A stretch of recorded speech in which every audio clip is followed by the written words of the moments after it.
Hey guys, this is Andy McCann coming to you from CrossFit Garage out here in Woodstock, Georgia. And I got a question here from Kevin in Oklahoma, and it's going to Dr. Ken Berry and myself.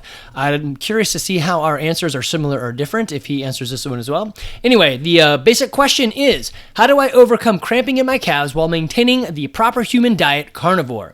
The details. After having dabbled with it for several months and experiencing positive change, I have finally switched over to an exclusive eating of a very strict carnivore diet on May 31st. I feel great. It's simple. I don't have energy or mood swings, and I have slimmed down effortlessly. That's easier for someone else to say.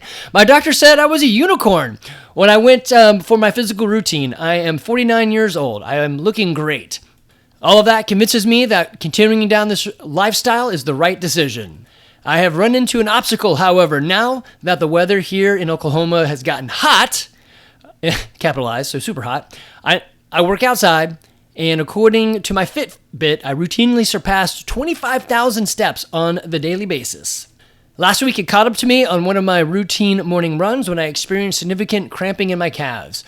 I've had a few more since then, and my feet cramped up while I was swimming with the family yesterday. Ouch! What do you recommend? All right, I'm going to take a shotgun approach to this. What I would probably do is all of these, just because that's what I do. But in reality, if you want to figure out which one does the trick, do one at a time and just take notes. So I'll go through them slowly. But actually, let me just tell you them real quick, and then I'll go through each of them. So stretch and roll, get the right supplements, hydration, repetitive tasks, your shoes, and then lemongrass oil. Okay, so stretch and roll.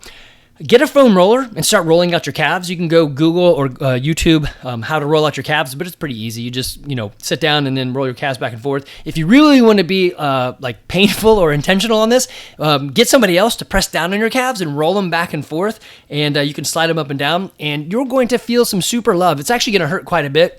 Doing it yourself isn't bad. Having someone else even put the slightest pressure on it is going to put in some extreme pain. And I would do this until it stopped hurting. Not all at one go, but over the months. For example, when you do this sort of rolling on like your IT band, it's going to hurt for a long time. It takes about 3 months for it to finally stop hurting. But if it hurts, that means you probably should be rolling that, right?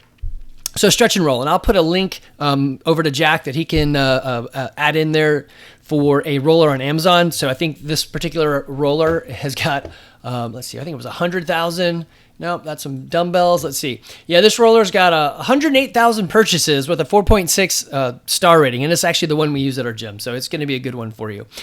So stretch and roll. The other kind of stretching you could do is put your foot up on a wall and then lean into it. Now, you can lean in a different way, so you can push your knee in, you can push your hip in, you can push your chest in, and it's going to kind of pull in a different area. You can also get cut a 2x4 in about a foot section, put about a 45 degree against the wall, or you can make the angle more or less, whatever you want, and then use that to keep your toe from bending up. It's going to give you yet another different stretch. So you can try these different things and see if stretching and rolling is the ticket. Now, the thing that you said that really kind of keyed off of me is, hey, I'm doing all this stuff. Sounds like you get a lot of reps, and then it turned hot. So I would say it's probably not the stretching and rolling. It's probably a mixture of the hydration and minerals.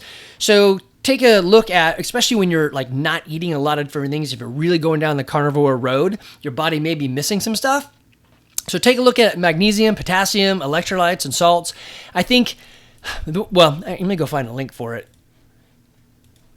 I couldn't find this with the in Amazon, but I did find it on their website, Hammer Nutrition, and it's called Endurolites. It's just an electrolyte replacement pill. I use it when I do races with my daughter, so the adventure racing type stuff.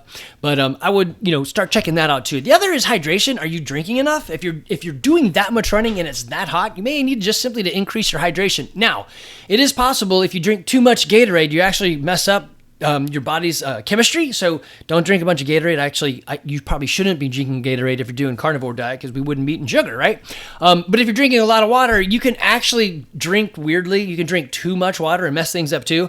So if you're going to get a salt, I would probably go with some sort of Himalayan salt, and then you can put it underneath your tongue and let it dissolve. Let me see if I can find a link there too. I did find this one, and it is what I use at home. So here's the Himalayan pink salt, and we take a couple crystals, and I'll put it under the tongue and let it dissolve, and then drink it down with some water. So I'll put a link, and Jack can throw it up there. But this is on Amazon as well.